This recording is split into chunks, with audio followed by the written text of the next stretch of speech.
পুনরায় ব্লক সভাপতির পদে আসীন রতুয়া ১ নম্বর ব্লক তৃণমূলের সভাপতি অজয় সিনহাকে শুক্রবার সংবর্ধনা জানালেন ব্লকের তৃণমূল নেতাকর্মীরা।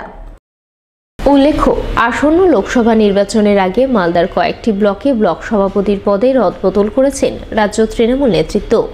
জেলার ৫টি ব্লকে পুরনো ব্লক সভাপতিকে সরিয়ে করা হয়েছে নতুন ব্লক সভাপতি। তবে শপথেই বহাল রয়েছেন রতুয়া ১ নম্বর ব্লক তৃণমূলের সভাপতি অজয় সিনহা। তাই পুনরায় সভাপতির পদে আসীন অজয় সিনহাকে শুক্রবার সংবর্ধনা জানান তৃণমূলের পঞ্চায়েত সমিতির সদস্যরা সহ ব্লকের বিভিন্ন অঞ্চলের তৃণমূল কর্মীরা। আজকে আমরা খুবই আনন্দিত। রতুয়া ১ নম্বর পঞ্চায়েত সমিতি থেকে আমরা যারা তৃণমূল কংগ্রেস থেকে নির্বাচিত হয়ে পঞ্চায়েত সমিতিতে এসেছি, যে আমরা একটা লড়াকু ব্লক সভাপতিকে পেয়েছিলাম। আবার পুনরায় ওনাকে পার্টি এবং মমতা ব্যানার্জি মুখ্যমন্ত্রী আমাদের তৃণমূল কংগ্রেসের লড়াকু নেতাকে ব্লকে আমাদেরকে আবার পুনরায় রেখেছেন। ওনাকে আমরা আজকে সম্বর্ধনা দিয়ে আমরা সবাই মিলে একমতে আবার আগামীতে ২০২৪-এ নির্বাচন যাতে লড়তে পারি এবং আমাদের যে লড়াকু নেতা অজয় কুমার সিনহা মহাশয় আমাদেরকে খাটাতে পারেন এবং আমরা চাই আগামী ২০২৪ নির্বাচনে উত্তর মালদা থেকে ব্যাপক হারে আমরা লিড দিতে পারি মমতা ব্যানার্জির। অগ্নিকাণ্ডে ক্ষতিগ্রস্ত পরিবারের রাজনৈতিক রং দেখে প্রশাসনিক সাহায্য প্রদানের অভিযোগ, এমনই অভিযোগ তুললেন রতুয়া ১ নম্বর ব্লকে অগ্নিকাণ্ডে ক্ষতিগ্রস্ত পরিবারের এক মহিলা। উল্লেখ্য, গত রবিবার গভীর রাতে মালদার রতুয়া ১ নম্বর ব্লকের দেবীপুর অঞ্চলের বালুয়া গ্রামে ভয়াবহ অগ্নিকাণ্ডের ঘটনা ঘটে। সেই অগ্নিকাণ্ডে বালুয়া গ্রামের বাসিন্দা আব্দুল শকুরের ৩ ছেলে এবং এক ভাইপোর গোয়ালঘর পুড়ে ছাই হয়ে যায়। সেই সঙ্গে আগুনে পুড়ে একাধিক গবাদি পশুর মৃত্যু হয়। এই ঘটনায় ক্ষতিগ্রস্ত ৩টি পরিবারের প্রশাসনিক সাহায্য পেলেও এখনও বিন্দুমাত্র সাহায্য জোটেনি একটি পরিবারের ভাগ্যে। তাই সাহায্যের জন্য ওই পরিবারের এক অসহায় মহিলা গত কয়েকদিন ধরেই পঞ্চায়েত থেকে শুরু করে বিডিও অফিসের চক্কর কেটে যাচ্ছেন, কিন্তু সাহায্য মেলেনি। মহিলার অভিযোগ, অগ্নিকাণ্ডে যে ৪টি পরিবার ক্ষতিগ্রস্ত হয়েছিল তার মধ্যে ৩টি পরিবার তৃণমূল করে, তাই তারা পঞ্চায়েত থেকে প্রশাসনিক সাহায্য পেয়েছে, কিন্তু তার পরিবার কংগ্রেস করে বলে এখনও কোনো সাহায্য পায়নি। সাহায্যের দরবার নিয়ে প্রশাসনের দরজায় চক্কর কেটে চলেছেন। প্রথম ছিল আয়ুব আলী। আয়ুব আলীটাকে? আয়ুব আলী আমার স্বামী। আচ্ছা। দ্বিতীয় ছিল জালাল উদ্দিন।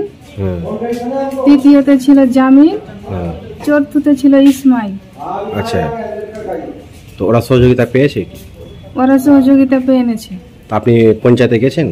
আমি পঞ্চায়েতে গেছি। পঞ্চায়েত থেকে বলেছে কি যে তুমি বলকে চলে যাও। বলকে ৩ দিন থেকে আসছি, কোনো আমাকে জানাতে দিচ্ছে না। এখানে যাচ্ছি, ওখানে যাও, ওখানে যাচ্ছি, ওখানে যা, এরকম এভাবেই বলছে। তো ভিডিওর সঙ্গে আপনি দেখা করেছেন? ভিডিওর কাছে গেছি, ভিডিওর ওখানে ছিল, বলছে কি যে আজকে হবে না, যাও আমি বলে দিব, এভাবে আমাকে পাঠিয়ে দিচ্ছে। ওরা আছে টিএমসি পার্টি, আমি আছি কংগ্রেস পার্টি। এ বিষয়ে রতুয়া ১ নম্বর ব্লক তৃণমূলের সভাপতি অজয় সিনহাকে ধরা হলে তিনি বলেন, প্রশাসনিক সাহায্য প্রদানে রাজনৈতিক রং দেখা হয় না, এক্ষেত্রেও ওই মহিলা সাহায্য পাবেন। আমি যেটা অভিযোগ শুনেছি আর কি, যে ৩ জন পেয়েছে ১ জন পাইনি, সেটা ঠিক নয়। ওটা আমাদের মমতা ব্যানার্জির নির্দেশ। এখানে কোনো রং দেখা হয় না, এখানে কোনো রাজনীতি করা হয় না। যাদের বাড়ি পড়েছে তারা অবশ্যই পাবে। আমি খোঁজ নিয়ে দেখছি এবং প্রধান সাহেবকে আমি কথা বলছি। প্রধান সাহেবকে বলে সেই জন্য তার পর্যাপ্ত পরিমাণে সাহায্য পায়, আর্থিক সাহায্য থেকে আরম্ভ করে সরকারি যেগুলো সাহায্য দরকার যাতে পাই, সে ব্যবস্থা আমি করব। আপনি কি গাড়ি কিনতে চান কিন্তু পেট্রোলের দামের কথা ভেবে পিছিয়ে আসছেন? তাহলে আর ভাবনা নেই, আপনার জন্য বাজারে চলছে এক স্বনামধন্য গাড়ি কোম্পানির বহুল জনপ্রিয় মডেলের ইলেকট্রিক ব্যাটারি চালিত আপ টু ডেট ভার্সনের নতুন গাড়ি। সেই গাড়িরই বৃহস্পতিবার আনুষ্ঠানিক লঞ্চিং হয়ে গেল মালদায়, যা উত্তরবঙ্গের মধ্যে মালদাতেই প্রথম। গাড়িতে নতুন ফিচারগুলো অ্যাড করা হয়েছে। তার মধ্যে ফার্স্ট যেটা করা হচ্ছে সেটা হচ্ছে নিউ ড্যাশবোর্ডটা চেঞ্জ করে দেওয়া হয়েছে। গাড়িতে ওয়্যারলেস চার্জার দেওয়া হয়েছে। গাড়িতে ডুয়াল এসি জোন দেওয়া হয়েছে উইথ মেমোরি। গাড়িতে আপনার rare vent AC with rare vent charger সেটাও দেওয়া হয়েছে।